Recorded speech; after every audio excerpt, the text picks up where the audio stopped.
story about the Buddha going up to the Tushita Heaven, and in the teaching said the Buddha's mother is Maya Devi.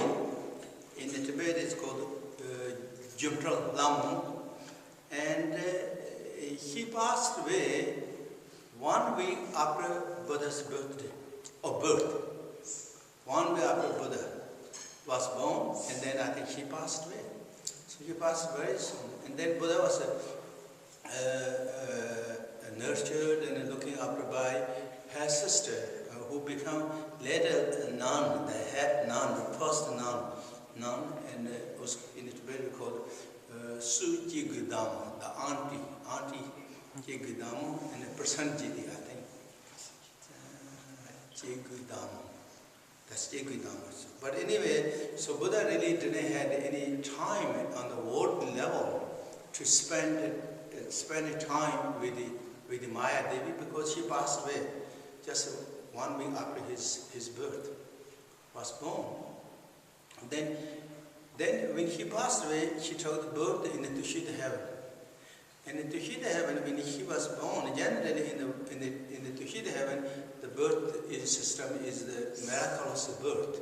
The moment you're born, and everything is completely alert. There's no kind of stage. There's human baby that we go stage by stage, infant and baby and then grown up. That is already alert. That, and then he's always looking and watching, supported to the Buddha.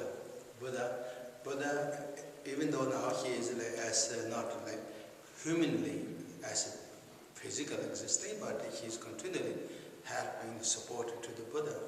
And in Buddha, when Buddha meditated and practiced in the Niranjana bank for 6 years, or near the Niranjana river, and that time Buddha went to very intensive ascetic practices, and also Buddha, he's coming, looking after the Buddha, watching after the young Buddha, really doing all those things. So now Buddha become total enlightenment when he's age 35, and then he started giving the teaching to all those fortunate beings, and so many people reached Arhatahood as a realization, similarly like Buddha in the teaching said that happened. And then also Buddha went to the capital, back to the father, to his capital as invitation by his father came. Buddha gave the teaching. There's a sutra called Yapse Nyarundo, sutra that meeting the father and the son sutra that Buddha gave. So then around that time, then one day, then Buddha one time, and then every year there is a 3-month rainy season retreat. That is very customary for the Buddhist monks and nuns, and they stay in one area, they do practices. And that time all the villagers and family, devoted purpose about support, they will bring the food. Most of the time, and as no ancient time, those Buddhist monks and nuns go to the house, alms bowl, and not just collecting food, but they go to the village, and whatever the food they got, first family give, and they, without discriminating the food, and accept that food joyfully and very graciously and thankfully, and then they bring back that food to their hermitage, or in some kind of spot they choose and eat, and then that's it, they come back. So they're not also kind of collecting and selecting, choosing the food door to door, just whatever they get, they just take that without making any commentaries or anything.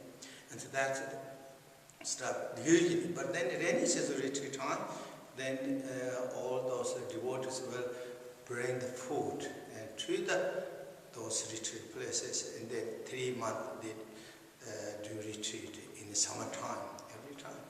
And then one time Buddha announced it to every Sangha member, and now he's going to go to Tushita Heaven do the 3-month rainy season retreat in the Tushita Heaven, and with his mother, and gratitude to her, and anybody who have the capability, like miraculous power capability, they can join. If anybody like that, also if they like to come with me and to have the capability, they can join.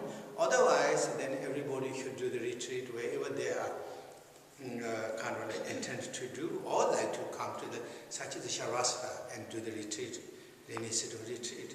When Buddha announced that, and then many of those who have capabilities, miracle power, who like to go with Buddha, and they went to Tushita Heaven, the retreat, and many people stayed. Also in such the Shavasana and other places, they did a retreat. So now retreat, summer retreat is ended, and then everybody, and all the, particularly that time, the Shavasana, the cities, people, so many people are devoted to the Buddha, and most of the time, Buddha did rainy season retreat. In Shavasana, over 23 years, or 24 years, and 25 years, it depends how you count that, but Buddha did a long time. So Shavasana villagers or the city people has like very much used to Buddha always there. So that year, Buddha then is not there doing retreat. And so Buddha, they ask where is Buddha? And Buddha doing retreat in the Tushita Heaven to pay respect to Mother, and so those are what they said. So then when Buddha is coming back, and as soon as the rainy season retreat finished, he will come back.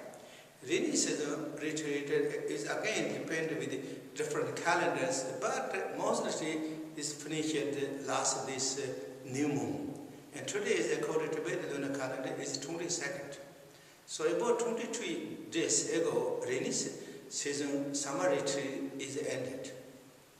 So now 22 days, Buddha journey came still, and the Shavasana people are so much eager, they missed the Buddha. And so really they said, why Buddha is not coming back? Because we cannot go to the God's realm. Gods can come to on these places, to the earth, and so therefore Buddha should be here.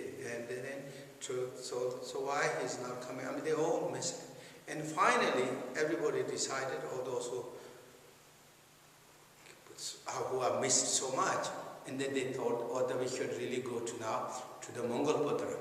Maudgalyayana is mostly the miraculous power, or achieved miraculous power among all the disciples of the Buddha. So we should go and ask him that, please, could you go and take the message? We missed so much Buddha, and you will tell that please come back here. And again they say the same thing.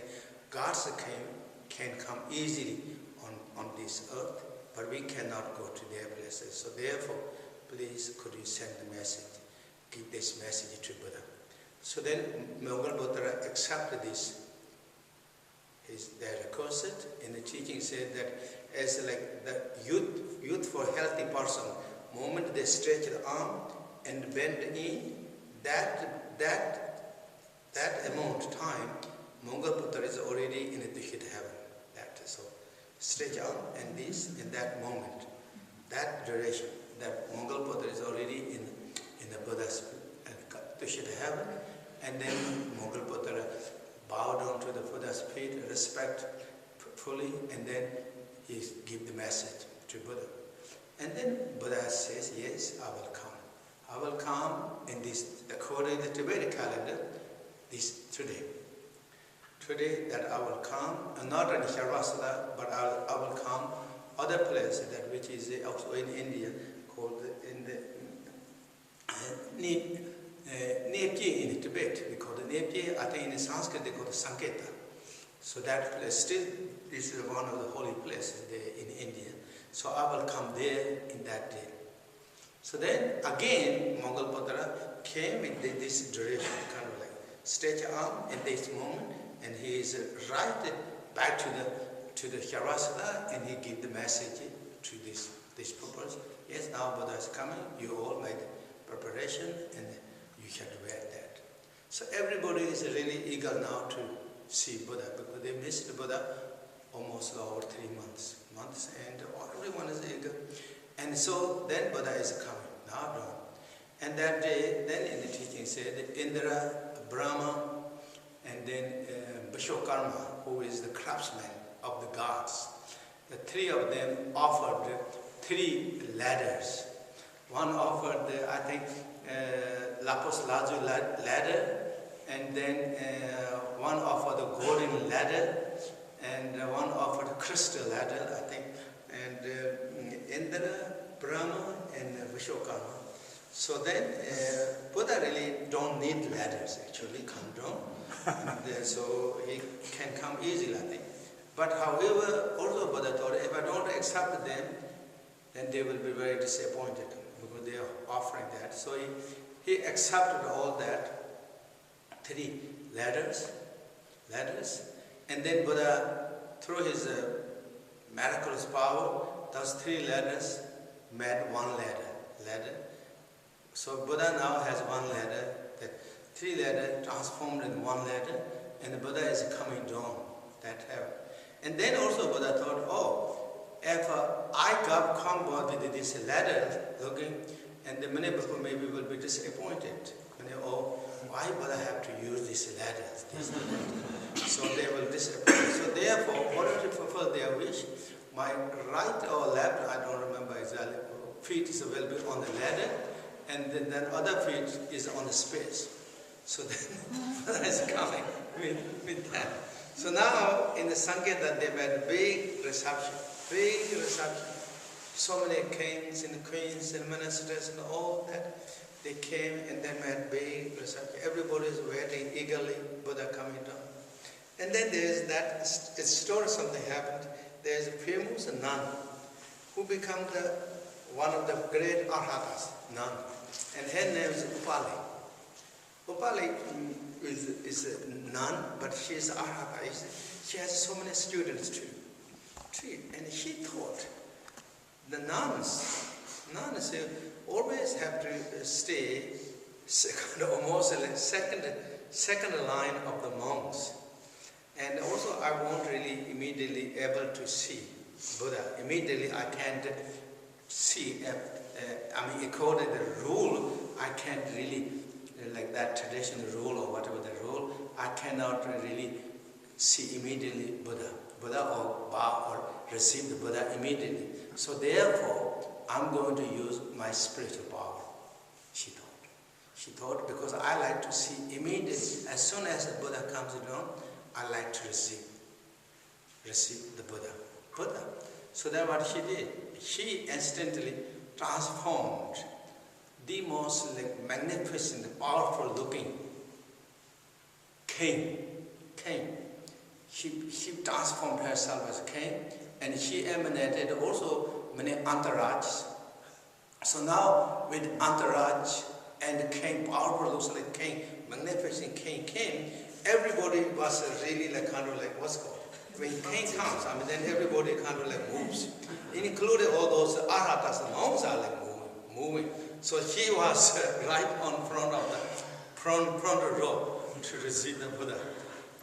And so everybody thought, where this powerful, magnificent king come from? Where he come from? Who is this? They started thinking of this king is more than Buddha. Who is this and all these things. But anyway, and then, so she was staying in that form, and she received the Buddha first, or she is the one of the first who received the Buddha. Then soon after, then the illusion, whatever, is disappeared. And when Buddha came down on earth, and then, of course, everybody is so happy, and now the Upalis, that display, is also dissolved. And there is she. And everybody says, who you are? And then, of course, the most people they know, her name is Upali. And then what is those king? That king and that entourage, they said. That is, I displayed. I displayed because I like to receive the Buddha first. That's why I displayed. And they said, it's okay to use the spiritual power, take the advantage. And then she said that whether it is okay or not, I did it. She said that's the really thing. And then, because then Buddha came and all that came. But then afterward, that story continually carried. And then it said that how people can use their spiritual power.